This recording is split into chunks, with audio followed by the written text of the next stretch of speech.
de Espacio Fundamentos, y que será la última de esta primera etapa de este proyecto, y aprovecho además a agradecerle a la Junta General del Principado el apoyo que nos ha brindado para poder llevar a buen fin este proyecto que ha durado 3 años y que nos ha permitido contar con las reflexiones de grandes expertos en relación con el futuro de nuestras constituciones y de nuestros modelos constitucionales. Hoy tengo el inmenso honor y placer de poder decir que concluimos esta primera etapa de Espacio Fundamentos con la presencia del profesor Klaus Hofe. Él forma parte de esa gran escuela de la sociopolítica alemana, de la politología y la sociología alemanas, y que sin duda constituye uno de los, uno de los pensadores más potentes intelectualmente de estos últimos años, y que yo creo que ha abordado con enorme perspicacia y brillantez asuntos especialmente urgentes relativos al futuro de las democracias liberales y de los sistemas constitucionales, tal cual los hemos conocido y como algún otro ponente que lo ha precedido ha llamado o ha venido a denominar el constitucionalismo clásico.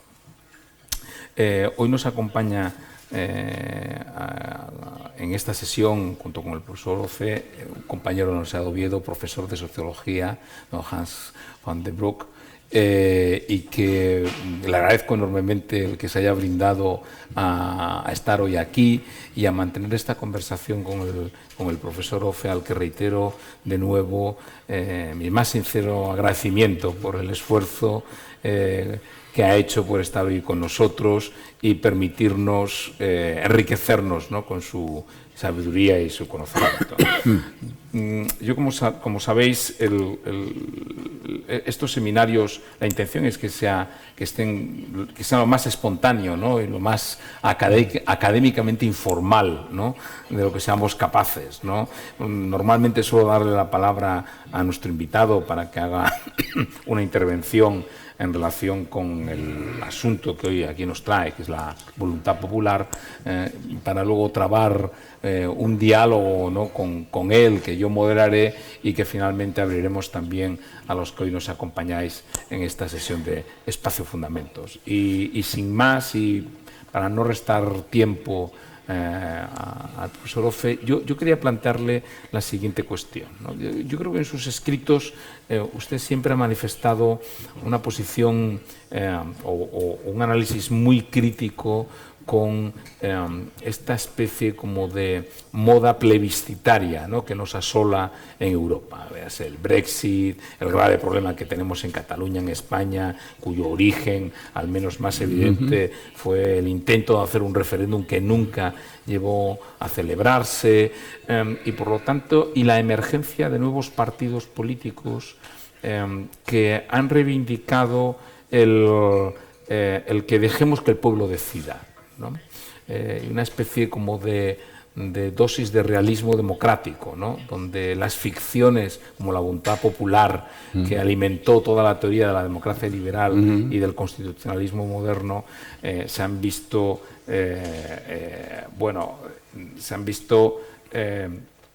yo creo que amenazadas por esa idea, ¿no?, de que debemos dejar, yo no sé esto en inglés cómo traducirlo, ¿no?, que hable la gente, ¿no? Aquí en España el nuevo sujeto político es la gente, que no es exactamente the people, ¿no?, el pueblo, ¿no?, sino que es un sujeto político indefinido y que intenta apelar, ¿no?, al ciudadano de a pie, ¿no?, a la persona de a pie, ¿no?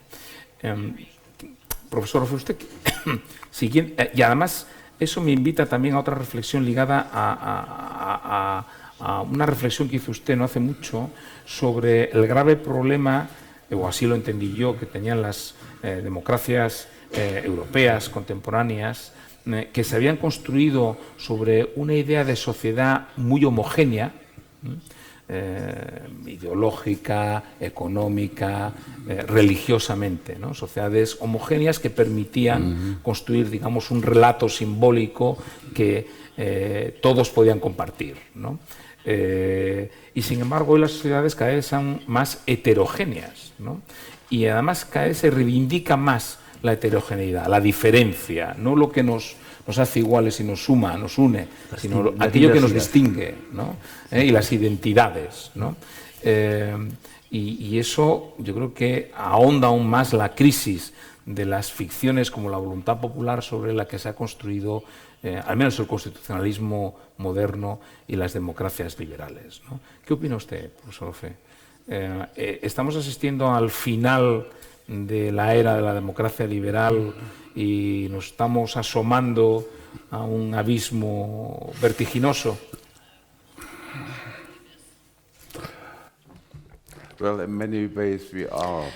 Bueno, se podría decir que sí, en muchos sentidos. La idea de la voluntad popular sigue desempeñando un papel necesario en la teoría política democrática. Si escuchamos los discursos políticos de los presidentes americanos, entonces literalmente cada segunda frase, digamos, contiene la frase "el pueblo americano". Esto no solo se da con el presidente, sino es parte del lenguaje político de Estados Unidos, que se sirve del pueblo como si fuese una entidad uniforme y evidente que tiene una voluntad. Hay un problema bastante famoso en el área de la lógica que conlleva el término la falacia de la composición. Los individuos pueden tener una voluntad y las sociedades se componen de individuos. Ergo, las sociedades pueden tener una voluntad. Este es un error de principiantes en la lógica, que se conoce como la falacia de la composición. Otro ejemplo sería el cuerpo humano consiste en células. Las células tienen un núcleo y, por lo tanto, los humanos tenemos un núcleo. Es tonterías. ¿Podemos descartar la voluntad del pueblo del mismo modo? Bueno, se pensaba que no. Y, por lo tanto,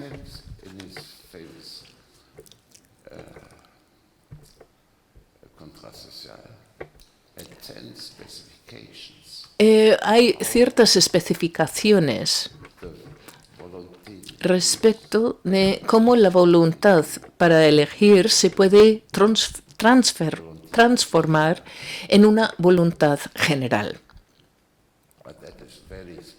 Pero esto es algo muy específico y no se da en todas partes ni puede tener lugar en todas partes.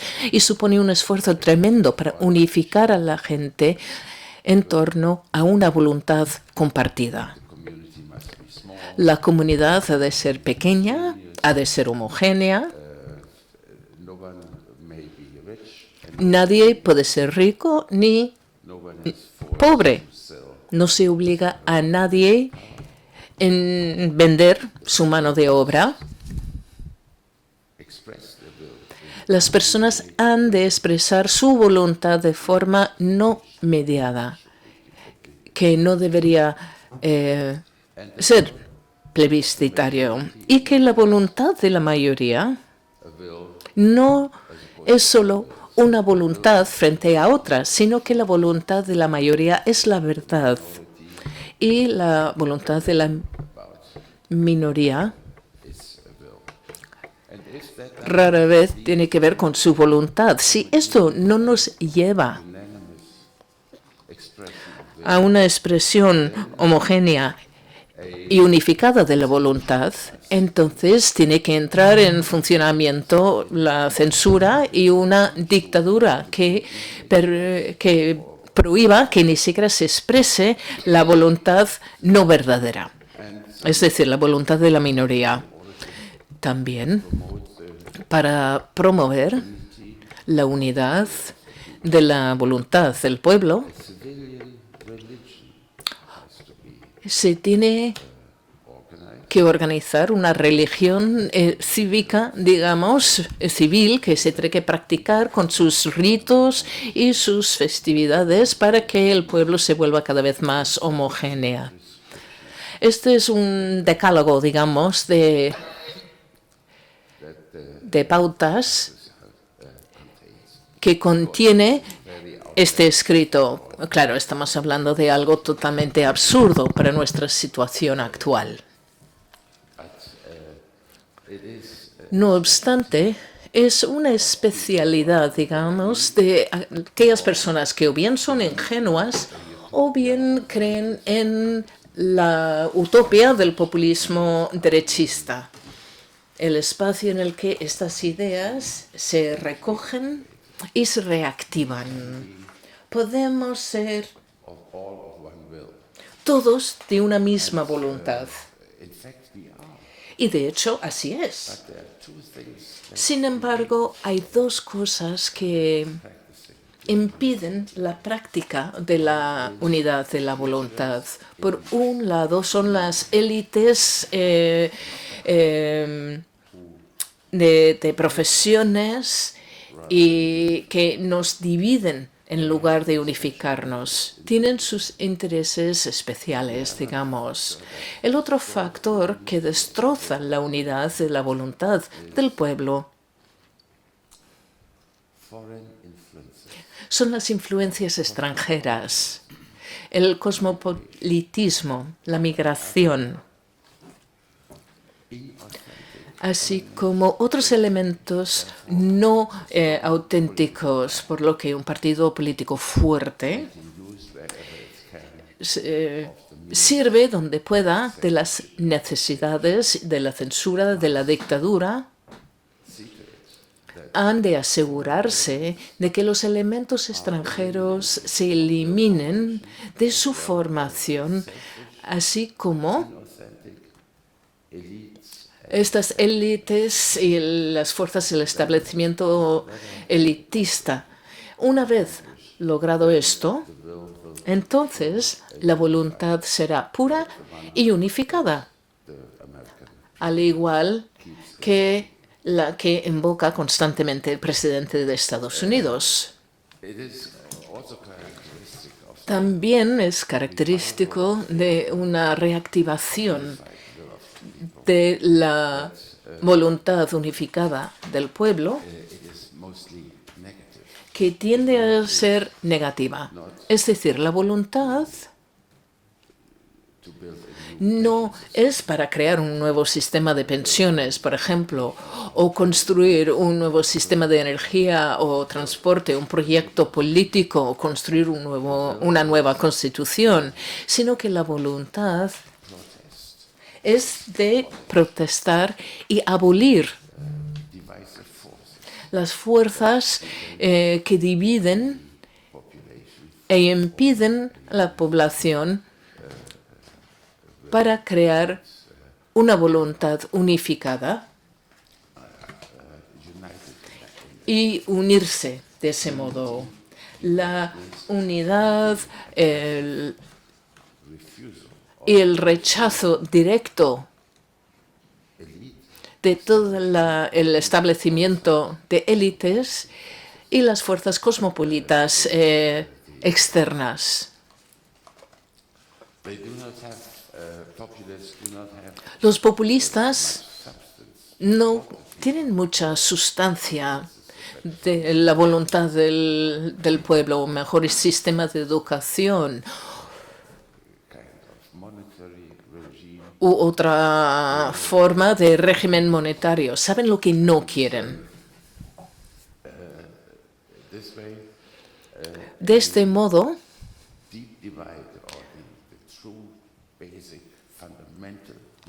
se produce la división fundamental y básica y se propone y sirve de refrán de toda la política. Tienen que dividir dos fuerzas que están luchando y nosotros somos una de esas fuerzas.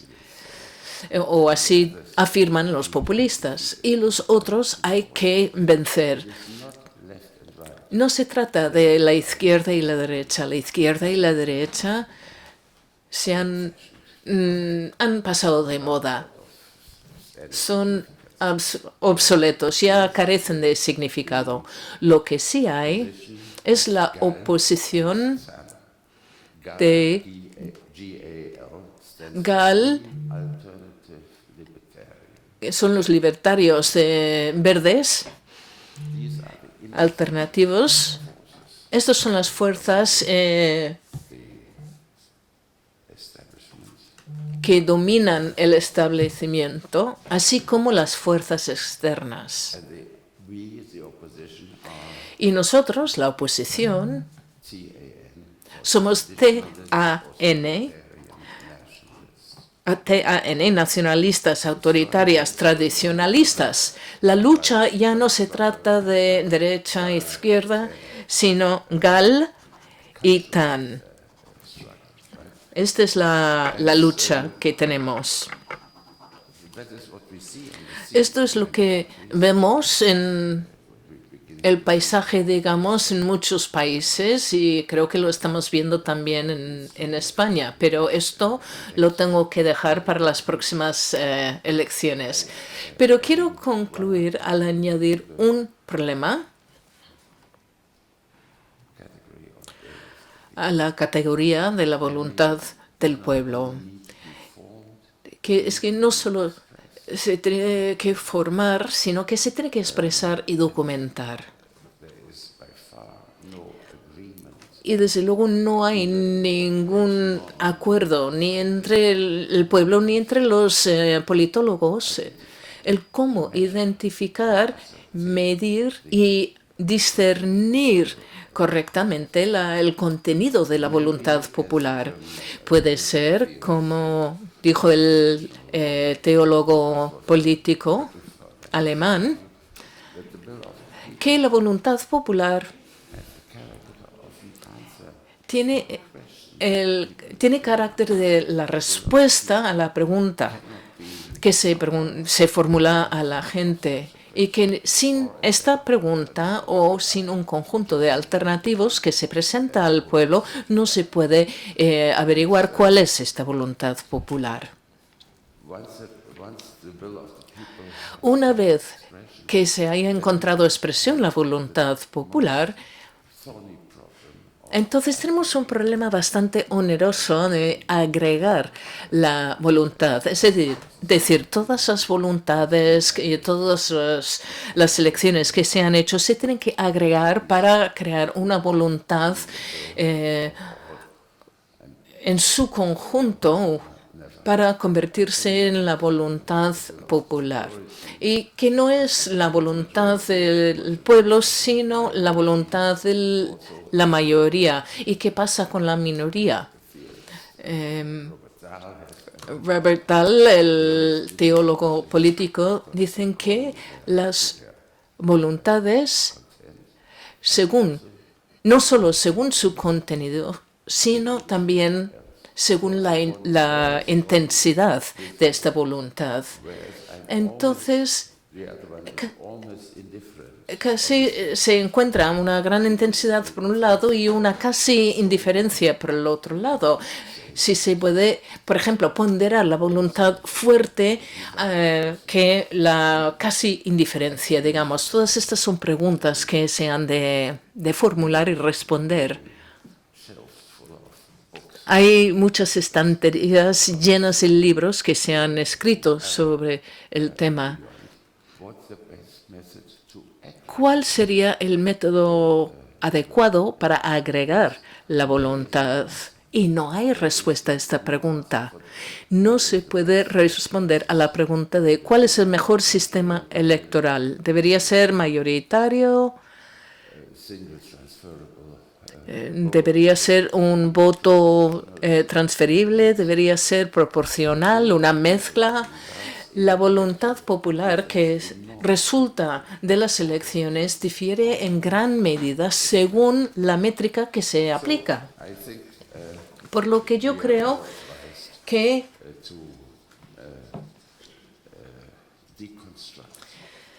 Creo que nos vemos obligados a desconstruir la idea de la voluntad popular y hablar de la voluntad de individuos y las asociaciones que se han formado como individuos y acostumbrarnos al hecho de la diferencia, la pluralidad con las que hemos de convivir.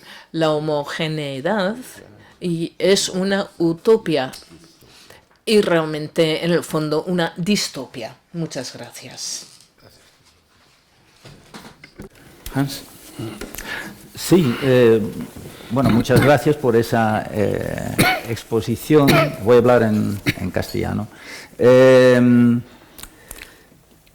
Usted ha mencionado la voluntad del pueblo y eso inmediatamente, siendo usted alemán, además, me ha retraído a 1989, justo antes cuando cayó el muro y en Alemania del Este, Deutsche Demokratische Republik, la gente salió a la calle reclamando, "Wir sind das Volk", nosotros somos el pueblo, ¿no?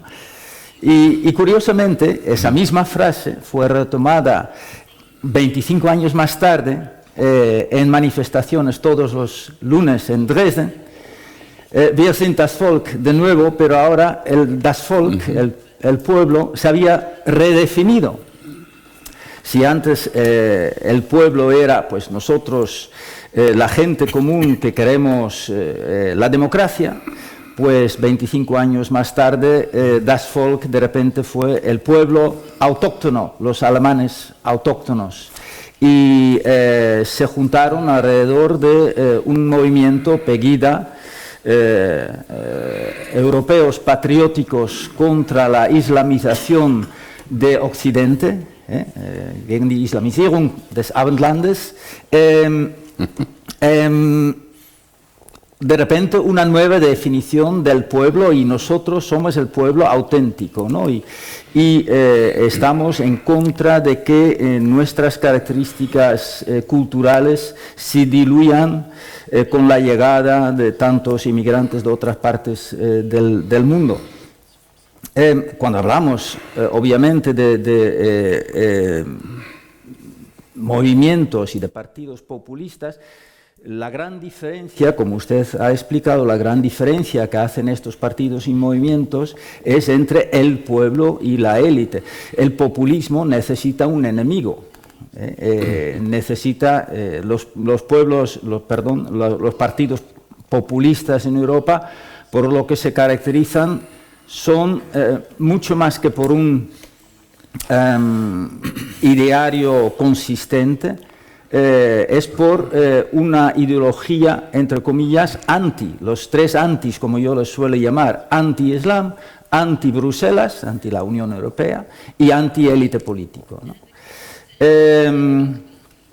Y eso incluso se puede detectar no exclusivamente entre los partidos y movimientos populistas de derecha, sino también de la izquierda, aunque el tema del Islam no, pero sí sobre todo anti-élite, ¿no? Anti-élite político, incluso Die Linke, por ejemplo, en Alemania, o el Partido Socialista en Holanda, o Mélenchon en Francia, pues son de izquierdas, pero también fuertemente opuestas a los dictados de Bruselas.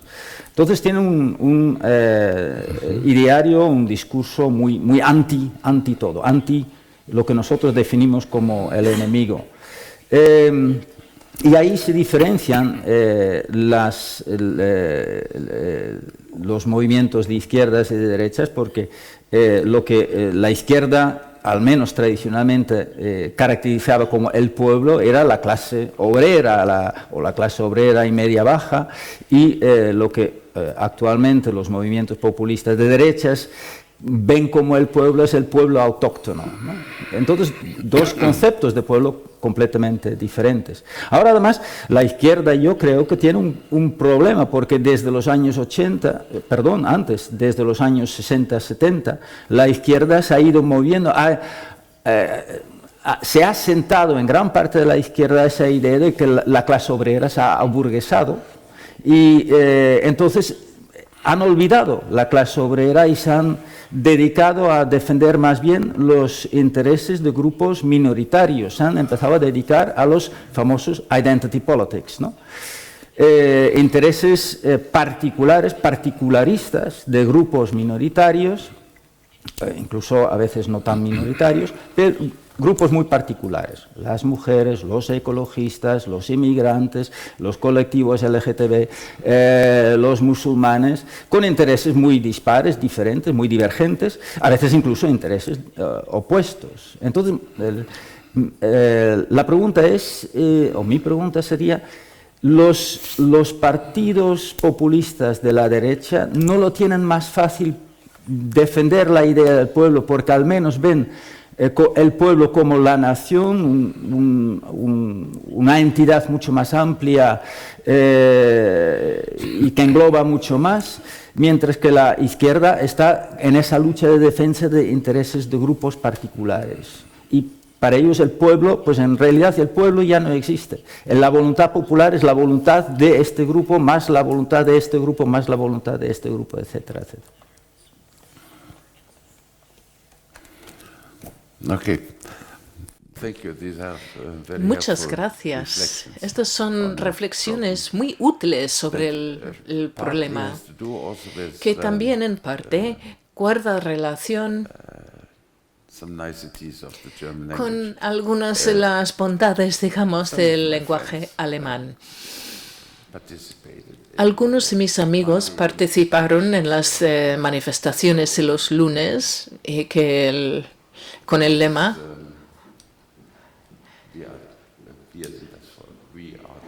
de nosotros somos el pueblo. Ahora se puede desviar el énfasis en nosotros somos el pueblo y se puede decir nosotros somos el pueblo. Nosotros somos el pueblo o nosotros somos el pueblo. Y se ve la crítica que se hace a la hora de establecer que el pueblo es una fantasía, un mito.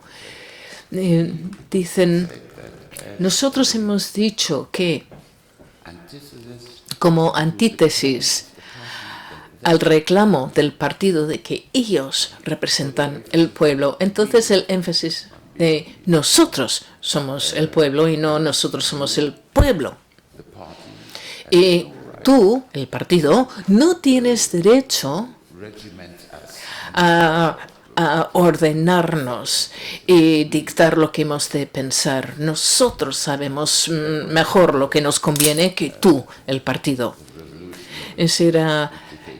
Esa tenía implicaciones revolucionarias en su momento.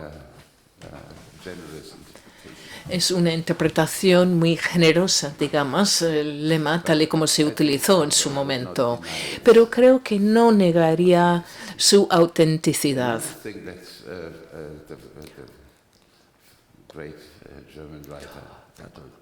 Otra cosa importante que ha observado Bertolt Brecht, escritor alemán, es que siempre que se diga la gente del pueblo, folk people, hay dos fórmulas, digamos,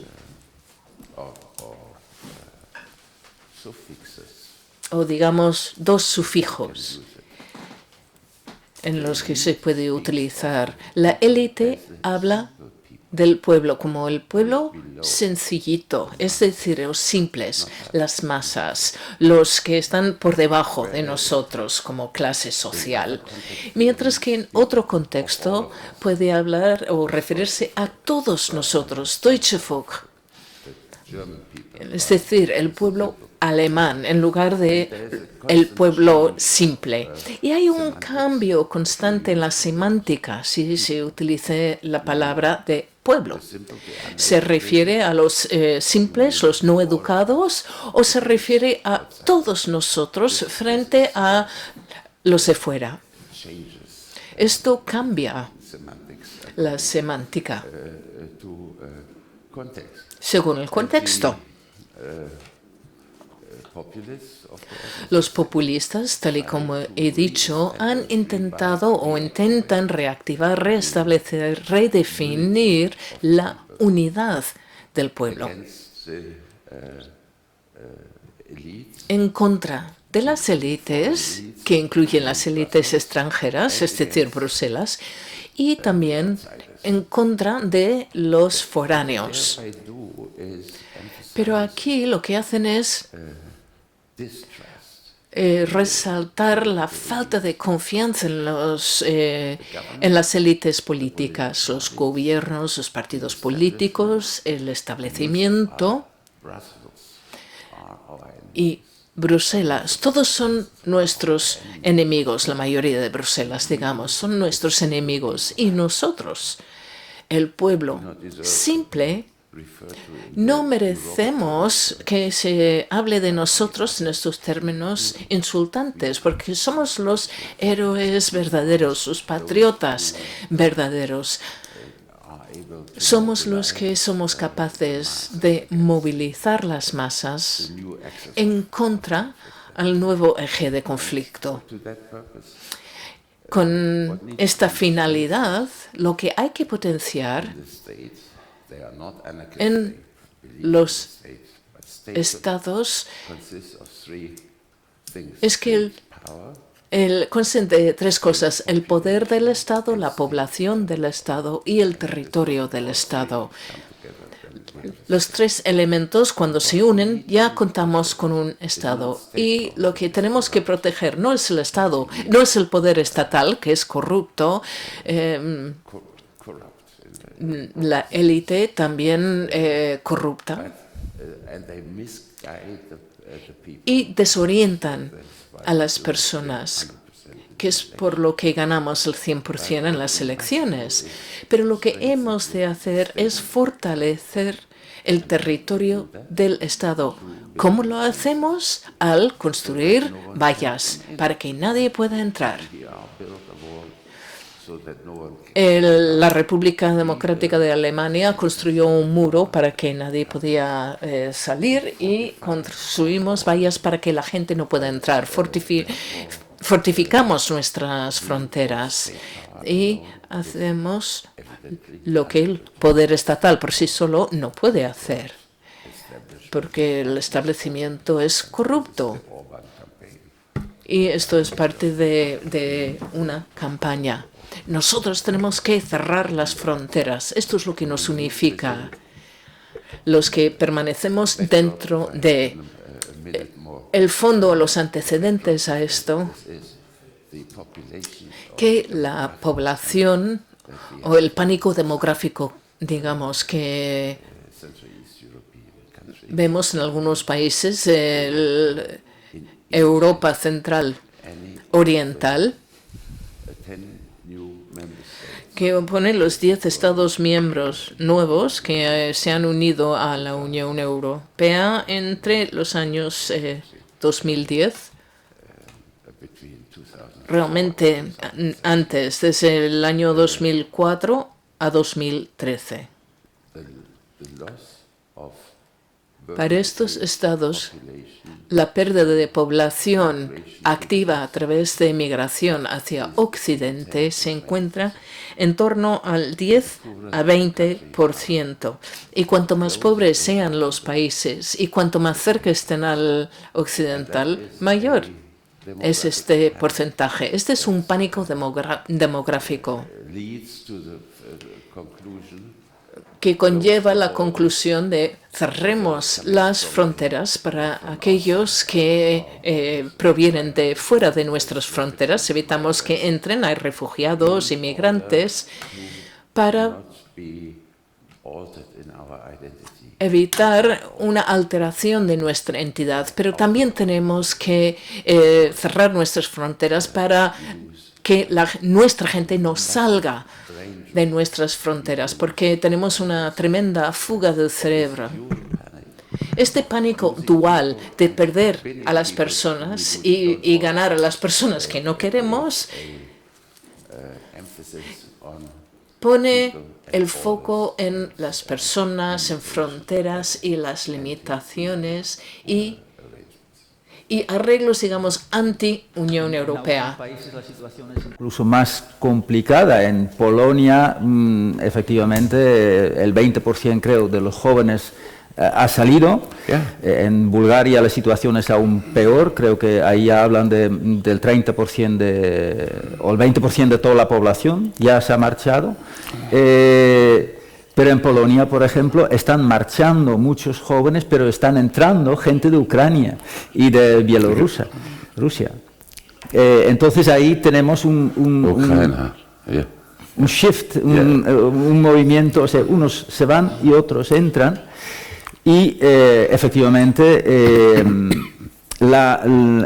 esa tendencia de cerrar las fronteras no es con respecto a todos los inmigrantes, es con respecto a los inmigrantes que vienen de ultramar, digamos, el mar en este caso, el Mediterráneo, que viene de África y también de Asia, tal vez, no tanto con respecto a otros países más al este de Europa, ¿no? Ahí sí que...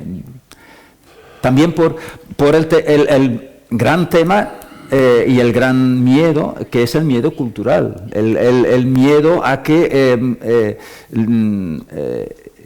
no es tanto la idea, por un lado es la idea de que nuestra sociedad está envejeciendo, efectivamente, y tendremos que hacer algo para combatirlo, pero tenemos que hacerlo de tal forma que si dejamos entrar gente de fuera, que sea gente con el mismo, digamos, componente cultural que nosotros, o al menos que sean culturalmente próximos. Entonces no dejamos entrar. Han de ser cristianos.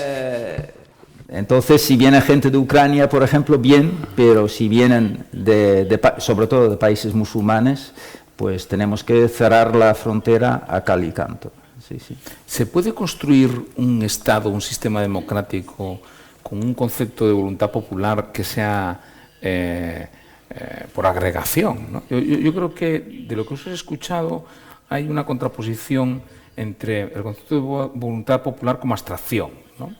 Además, para los constitucionalistas, la idea de voluntad popular siempre tiene un contenido negativo, no tiene ningún contenido propio, ¿no? En realidad, para lo que nos sirve es para negar a otras voluntades el poder, ¿no? Es decir, no, el poder soberano lo tiene el pueblo, que en realidad no quiere decir nada, porque la única finalidad que tiene esa afirmación es negar el poder soberano a otros, ¿no? A las élites, a las oligarquías, bueno, todo dentro, dependiendo del proceso histórico en el que uno se encuentra. Entonces era un concepto en esa abstracción muy útil desde el punto de la organización de un sistema democrático, ¿no? Por ejemplo, de esto que estáis hablando, los movimientos demográficos. Bueno, como en realidad el concepto de pueblo no tiene una sustancia, ¿no? Es sencillamente negar el poder a otros, en el pueblo pueden entrar muchos, ¿no? Pueden entrar los que vienen de fuera, todo aquel que se arraigue en nuestro Estado, ayuda a definir un concepto de ciudadanía mucho más cosmopolita, ¿no? Y menos sujeto a identidades, a culturas, a naciones, ¿no? Sin embargo, yo creo que la irrupción, que yo creo que siempre estuvo ahí, yo muchas de las cosas que os escucho oigo mucho eco de la teoría marxista clásica, ¿no? Por otro, de la teoría nacionalista y racista también más clásica, ¿no? Donde la voluntad popular no es una abstracción negativa, que no tiene ningún contenido positivo, que sirve para negar el poder de otros, ¿no? Y eso me permite construir un sistema democrático donde todo el mundo esté confortable, incluso en la discrepancia, y sin embargo, cuando convierto la voluntad popular en una mera agregación, ¿no? Que es el resultado de agregar las voluntades de individuos o las voluntades de colectivos o las voluntades de identidades, eso es un concepto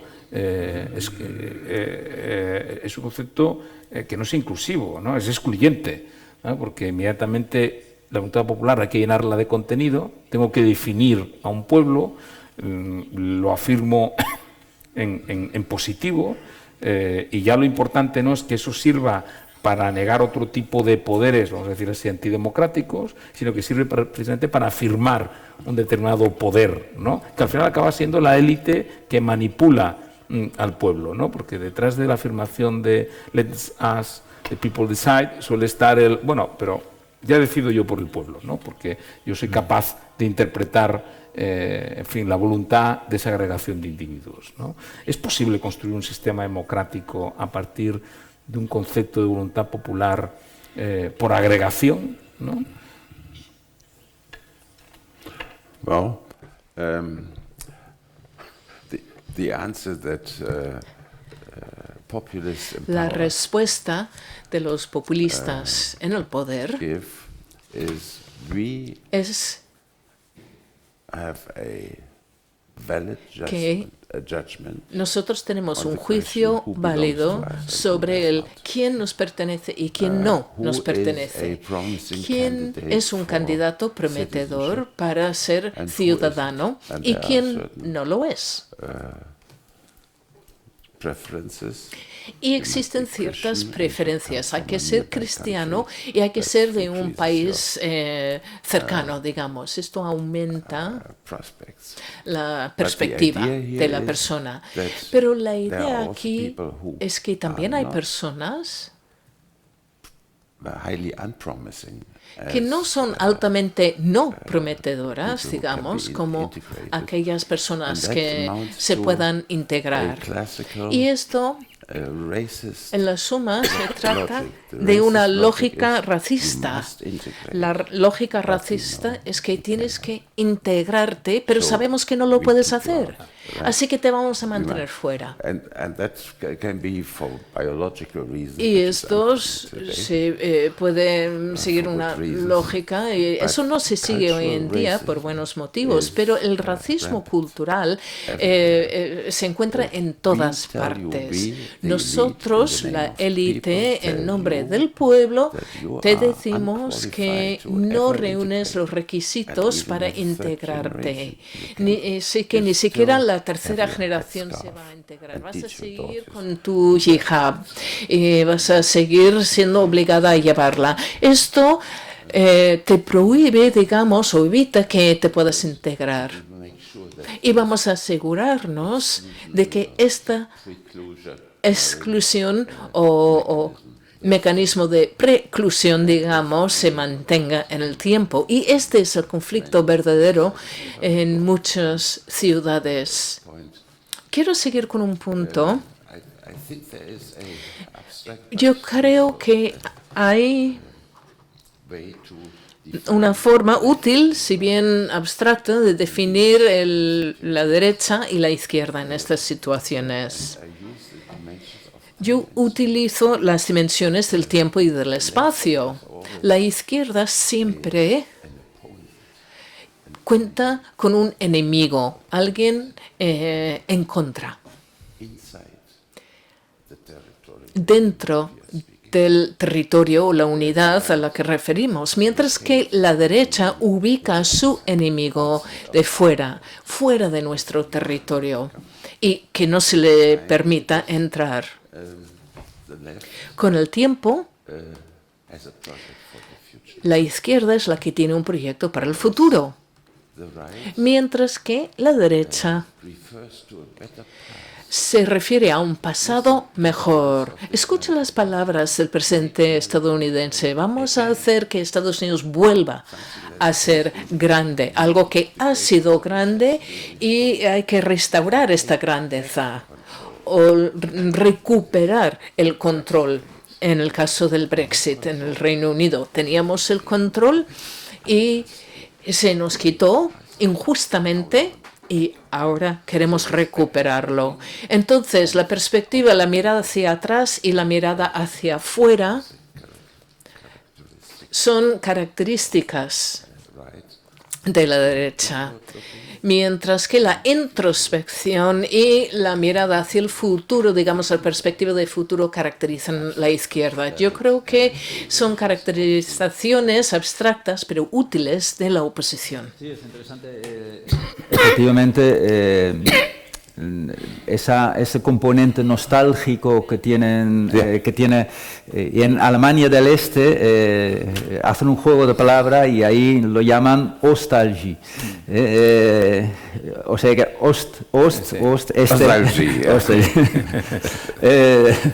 quitan la N, nostalgia y ostalgia.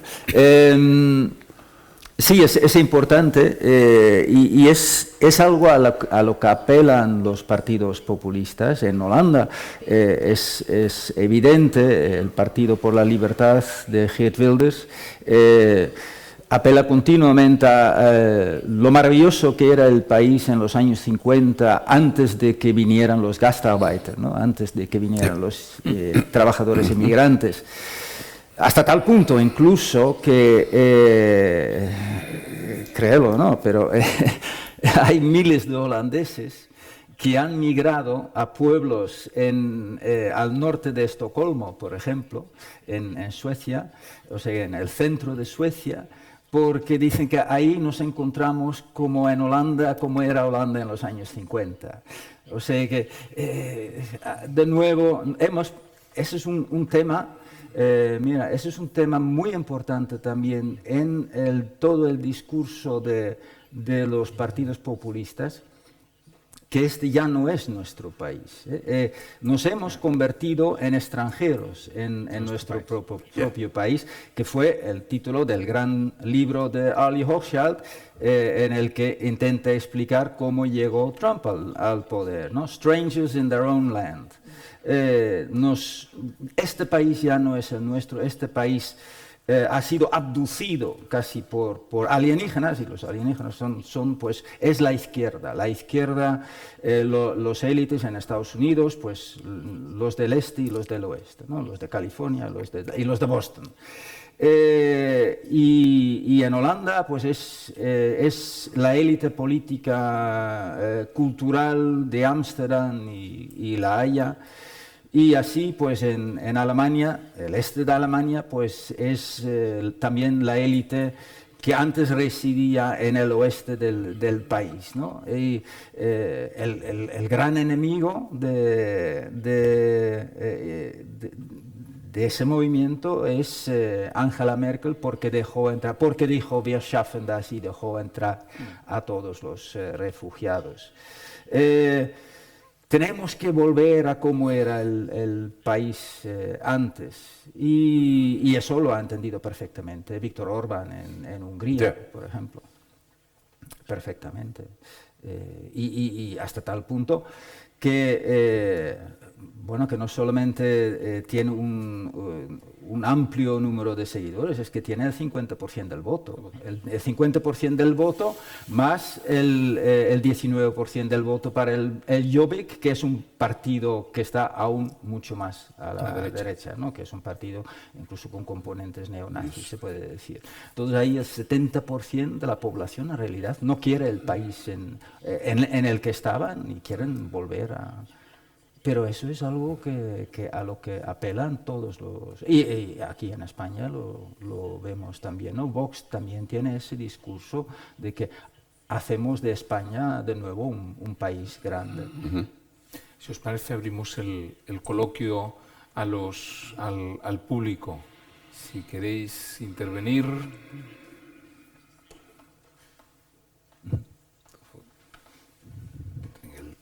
El micrófono. Sí. Como quieras.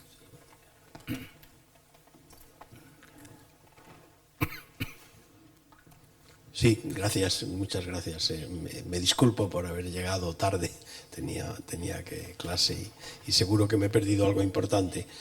Pero tengo la sensación de que toda la discusión sobre estas nuevas ilusiones de una voluntad popular unida o de bases sociales diferentes para las democracias, están muy centradas toda la discusión en los escenarios nacionales, en los sistemas políticos nacionales, pero sabemos que estas tensiones tienen que ver también con procesos de integración supranacional, los de más dimensión como la globalización, o los de menos dimensión como la integración europea, al menos en el sur de Europa, o las tensiones entre sur y norte, y los incentivos o los estímulos al populismo en el sur de Europa han tenido que ver con estas tensiones.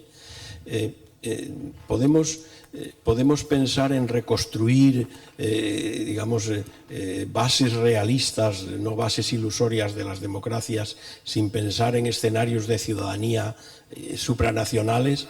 Y en ese sentido, ¿qué papel le toca a Europa? Usted ha sido crítico, muy crítico, tanto con el diseño institucional del gobierno económico, del euro, no sé si también con el papel social de Europa, con las políticas sociales o el pilar de Europa. ¿Qué papel le tocaría a Europa en estas dinámicas?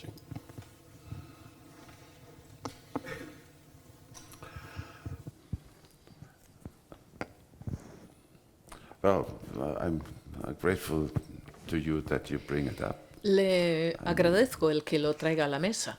More than half of the week Más de la mitad de la semana intento pensar en Europa. Es un esfuerzo que consume mucho tiempo. Poco antes de las elecciones al Parlamento Europeo. La división o la brecha en Europa se encuentra en los terrenos de la economía, provocada por la idea desastrosa de crear una unión monetaria sin una unión fiscal y social. Este fue un error de diseño que no se puede subsanar, es decir, poner fin al euro y entonces todo está bien, porque de acuerdo con al tener la política del euro, la dependencia ha sido la interdependencia entre los Estados miembros ha sido tan grande en beneficio de una unidad grande y en contra de muchos otros, uno de ellos siendo Alemania. Pero hay una segunda brecha. Es la brecha que se da entre los Estados miembros antiguos y los nuevos, es decir, los 15 frente a los 12 o 13.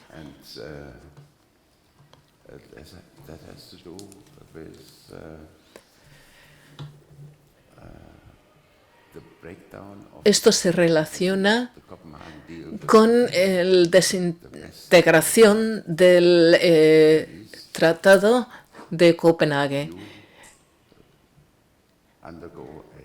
En el se pasa por un proceso orientado y supervisión de modernización política, con partidos políticos, con democracia, con políticas, etcétera. Entonces, a cambio de pasar por este proceso,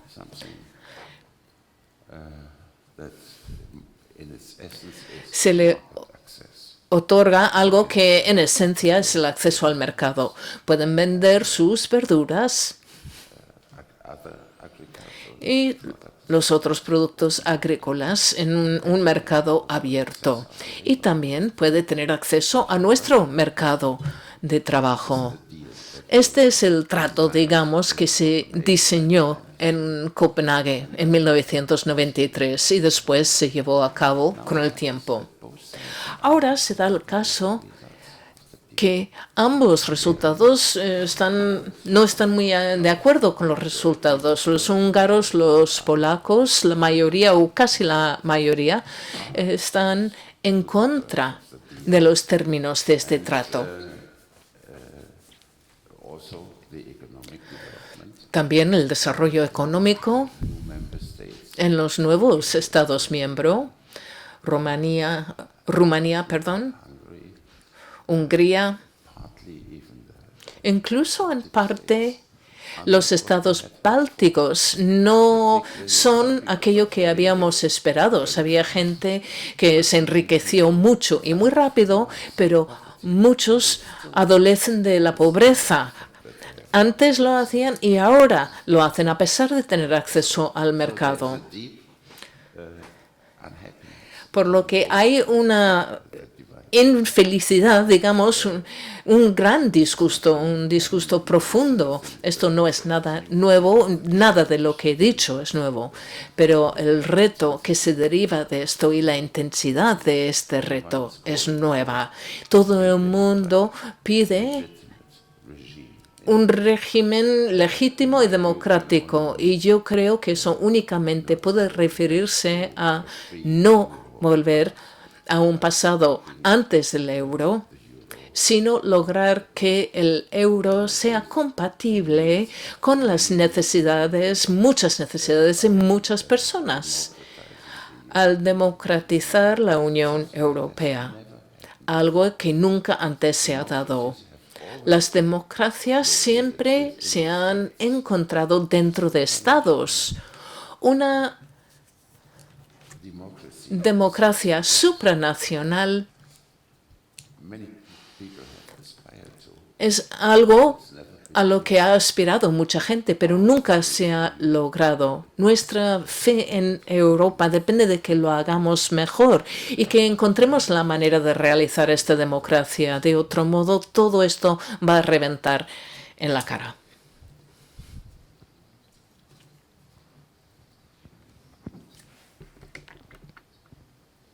Hola, buenos días. Gracias por venir a Oviedo. Es un honor. Yo quería una reflexión sobre esta construcción de la voluntad popular. Y tiene que ver con cómo los partidos, yo creo que tanto de derecha como izquierda, de los más populistas, están usando esa nostalgia, esta idea de volver a un pasado que siempre fue mejor. Y mi reflexión tiene que ver por cuando yo estoy planteando datos a los alumnos y siempre hacemos el juego eso de ¿tú qué crees? ¿Cómo es el mundo? ¿Qué tasa de enfermedad, de suicidio, de embarazo juvenil, de nivel de estudios?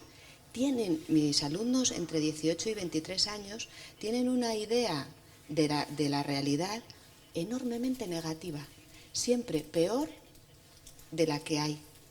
Y eso me ayuda, y no sé si conocéis Gapminder y Sí, Factfulness, el libro de Hans Rosling. Sí. Y lo uso y lo trabajamos y tal.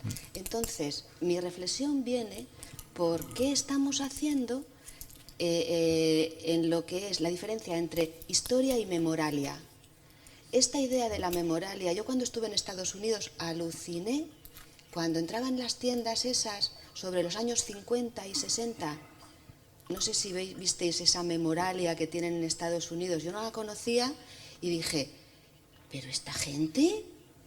Y claro, cuando estaba diciendo Hans que la gente del este de Europa tenían esta nostalgia, me sorprende.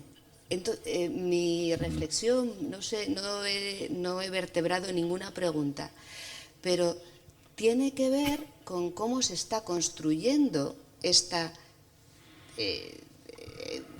cosa que se llama voluntad popular en torno a unas construcciones que yo, que estudio datos, veo que son muy falsas en muchos casos. ¿Veis por dónde va mi reflexión?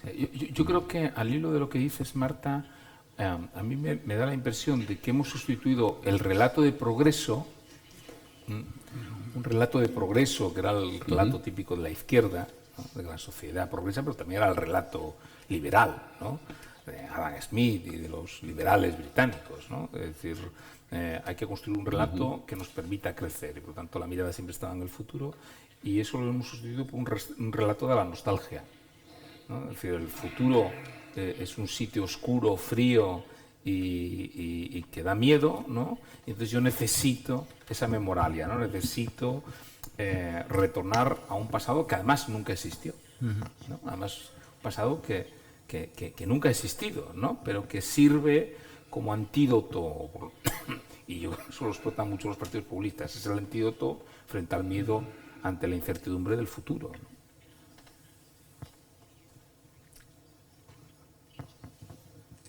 Sí, sí, y hay, como ha mencionado Marta, hay gente que está intentando que cale ese discurso, ¿no? El libro de Hans Rosling, Factfulness, o Steven Pinker con su Enlightenment Now, pues que la situación ahora con muchísimos datos, con gráficos, con tablas y tal, demuestran que la situación que the good old times were never that good. O sea que esta idea de que los tiempos anteriores fueron mejores, pues no fueron mejores, obviamente. Pero de alguna forma parece que tenemos dificultad para que la mayoría de la gente, podemos hacer un trabajo loable nosotros entre nuestros alumnos, a ver si se enteran de una puñetera vez, pero sus padres siguen todavía con esa idea de que igual, y gran parte de los jóvenes también siguen teniendo esa idea. ¿Cómo llegamos a convencernos? Igual soy pesimista, pero a mí me parece muy, muy difícil porque hay otro elemento que quisiera introducir y es que nos hemos movido de la razón hacia la emoción en el discurso político. Hemos sustituido la razón, el debate, el intentar convencer al otro por la emoción, llegando incluso al insulto. Y en eso las redes sociales han ayudado mucho, ¿no? Y hasta tal punto que el fake news está por todos los lados y las teorías conspiranoicas están por todos los lados. E incluso se está utilizando el fake news como arma política, ¿no? ¿Cómo luchar contra eso?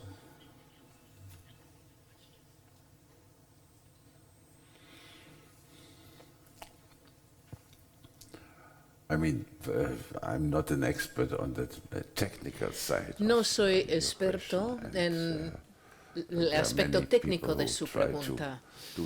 Hay muchas personas que intentan hacer sus deberes muy rápidamente para contrarrestar las noticias falsas, los fake news,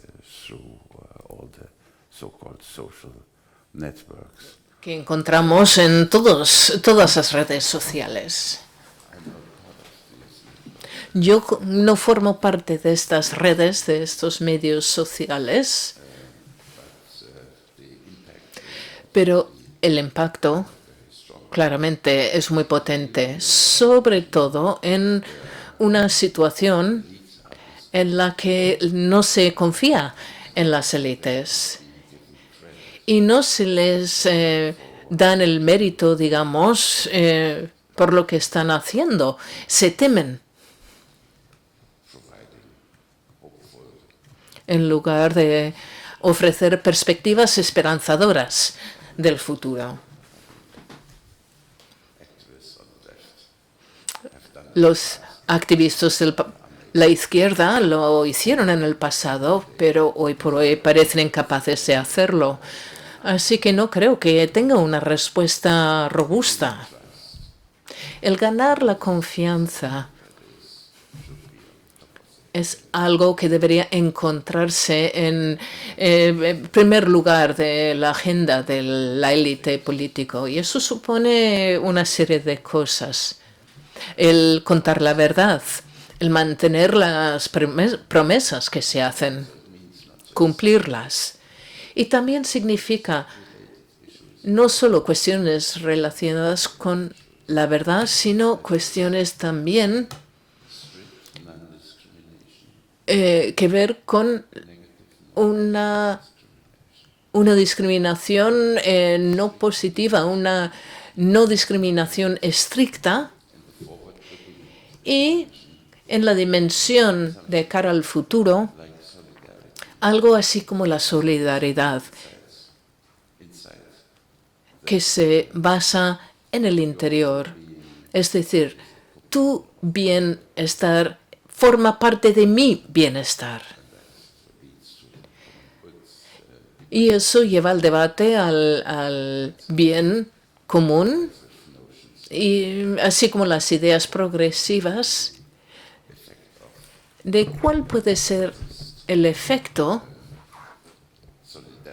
de la solidaridad practicada. Es decir, que ni se trata ni de la beneficencia ni el egocentrismo, sino más bien, si quieren, un egoísmo colectivo, digamos.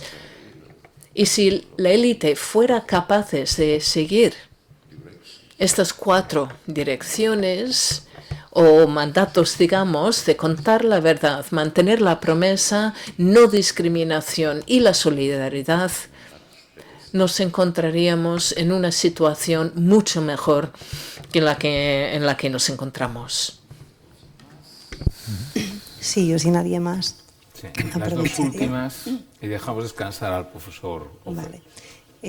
Bueno, creo que conecta con lo que comentaba el profesor Klaus Hofe ahora, con la idea al menos de solidaridad y la pregunta que hacía sobre si es posible construir sobre una suma de agregaciones.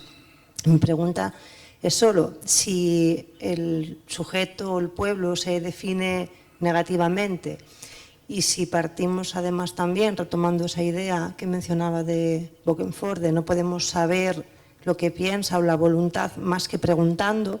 El problema tal vez ha sido quién ha hecho las preguntas, qué preguntas han quedado fuera y por qué entonces las identidades colectivas fuertes han surgido y además, al menos en nuestra Constitución, nuestra identidad, digamos, grupal, colectiva, está reconocida, es algo que también debe ser protegido. Entonces, ¿cómo se puede mantener esos elementos? Y son elementos, digamos, que pueden ser positivos, pero haciendo que no, digamos, que la exclusión de qué preguntas se le hacen al pueblo no impida que algunos intereses queden fuera. Pero bueno, en parte con esa, ¿no?, esa idea de la solidaridad quedaría respondida en parte, entiendo. Muchas gracias. Okay.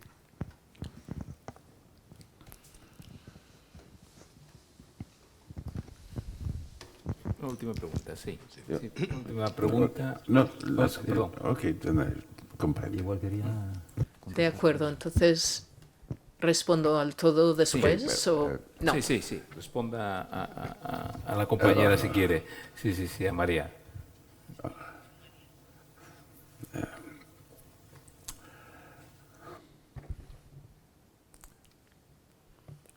Okay.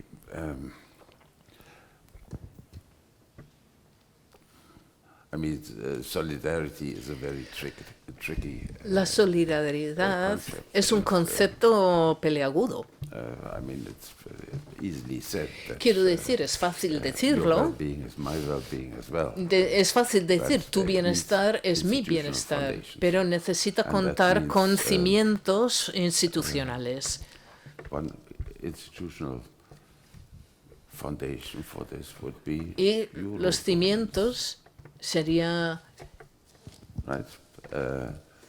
en All el área europea. states Es decir, of the todos los estados Eurozone miembros de la zona euro garantizan o garantizasen that los individual countries méritos que cada take uno out de from los the package. países That sacan is del a, sistema, digamos. morally demanding act.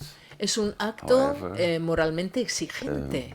As some countries are No so obstante, deeply indebted como hay that algunos they países are con likely unas to fall deudas victim tan tremendas que this, es muy probable que caigan víctimas speculative de intervention of esta the financial intervención especulativa de This would los mercados protect them. económicos. This would protect all of them, Esto all of les va us a proteger from, a todos ellos the y a todos onslaught nosotros of, de este another, financial market ataque, crisis. digamos, de otra crisis There are many del mercado examples. financiero. The Hay Eurobond muchos being ejemplos. the one that is, Europa antes era... most people feel a strong aversion to la mayoría de la gente siente una Dutch should, fuerte aversión for the Greeks, right? a que los sentimientos de aversión, digamos, de los holandeses frente a los griegos, o etcétera, o garantizar los préstamos que tienen que sacar los griegos.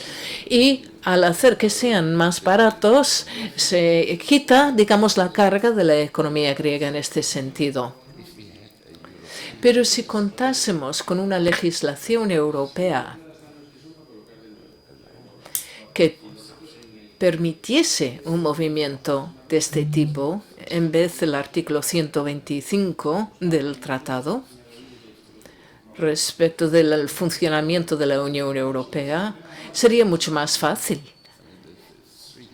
Hay 3 niveles. La maquinaria institucional que aporten los tratados es tal que no permite la solidaridad, lo cual a su vez se requiere urgentemente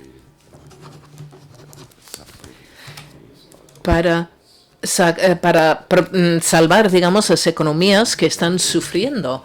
El motivo de esta situación tiene que ver con la prevalencia de la psicología del riesgo moral. El riesgo moral o el peligro moral, si yo te ayudo, tú te vas a dejar de ayudar a ti mismo y me vas a dejar toda la carga para mí.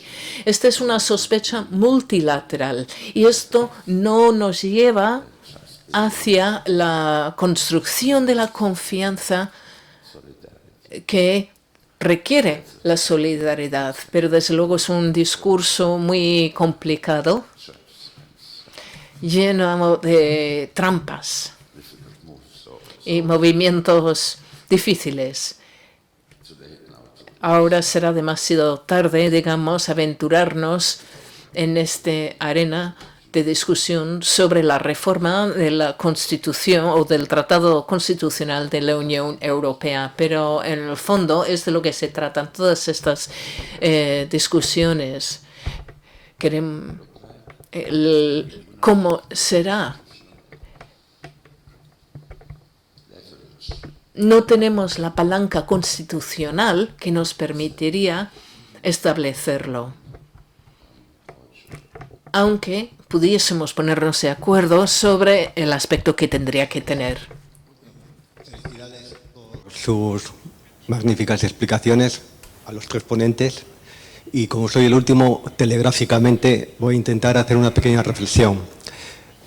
La Unión Europea tiene una vocación de integración, de una cierta unidad.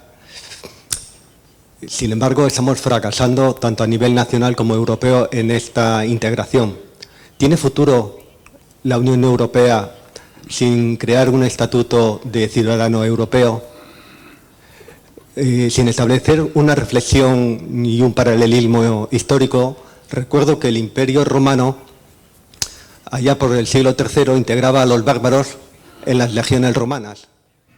Posteriormente, cuando el número era tan grande de tribus que ya no era posible, les asignaba tierras y estas tribus bárbaras que se integraban dentro del Imperio Romano, como no se integraban dentro del sistema político de la ciudadanía romana, acababan por tomar el poder y así vimos, por ejemplo, que en España 300.000 visigodos constituyeron el reino visigodo de España frente a 6 millones de hispanos romanos. ¿Se corre el peligro de que esto mismo suceda en Europa y haya una desintegración en lugar de una integración?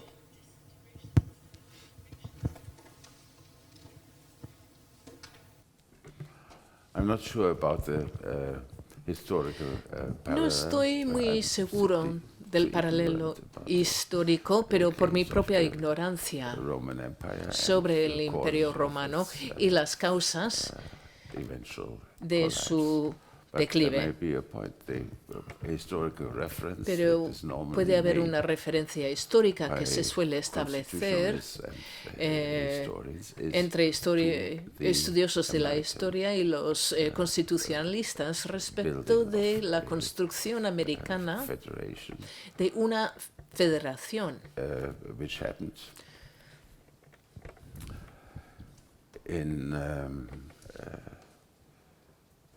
in Pennsylvania. Aconteció en Filadelfia, en el estado de Pensilvania, mediante un golpe de Estado constitucional. De repente, estos delegados de las 13 colonias, los 13 estados, habían escrito una constitución que iba mucho más allá de su misión, es decir, se dotaron de unos poderes mucho mayores que que tenían conferidos. El resultado afortunado era que había una constitución y un ministro de finanzas